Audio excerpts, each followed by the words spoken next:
হয় দেবিদ্বারে মাদক থাকবে না হয় আমি থাকবো। মাদক এবং হাসনাত আব্দুল্লাহ একসাথে দেবিদ্বারে থাকতে পারবে না। মাদকের যারা ব্যবসা করেন আমার বিরুদ্ধে ভোট দিলেও বাংলাদেশে যে জায়গায় থাকি না কেন আপনাদের কপালে শুনি আছে। আমরা হাদি ভাইয়ের অপূরণীয় যে স্বপ্ন পূরণ হয় নাই, আমরা সেই স্বপ্নকে অবশ্যই পূরণ করবো। হাদি ভাই বলছিল ঋণ খেলাপি যে এমপি গুলারে তারা উনি সংসদীয় সবগুলোকে দৌড়ের উপরে রাখবে। এই ঋণ খেলাপিটার ঘুম হারাম করে ছেড়ে দিব। নির্বাচিত হই আর না হই, বাংলাদেশের জনগণের সাথে যারা প্রতারণা করে, যারা বাংলাদেশের জনগণের টাকা দিয়ে যাদের নিজেদের পরিবারকে বিদেশে বসিয়ে আরামায়েশের জীবন কাটায়, তাদের জীবনকে নরক বানাই ফেলবো জনগণকে। বাংলাদেশের জনগণের টাকা, এই ট্যাক্সের টাকা, আমার আপনার কষ্টের অর্জিত টাকা আর বিদেশে পাচার করার কোন সুযোগ দিব না ইনশাআল্লাহ। আমাদের জিতানোর জন্য, আমরা যেন জিতি সেই জন্য দুনিয়ার দেবিদ্বারের সকল জনতা এক হয়েছে।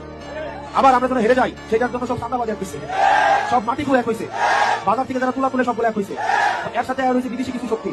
কিন্তু জনতা যদি এক হয়ে যায়, দুনিয়ার তাবৎ এইসব শক্তি মিলেও জনতাকে ঠেকাইতে পারবে না।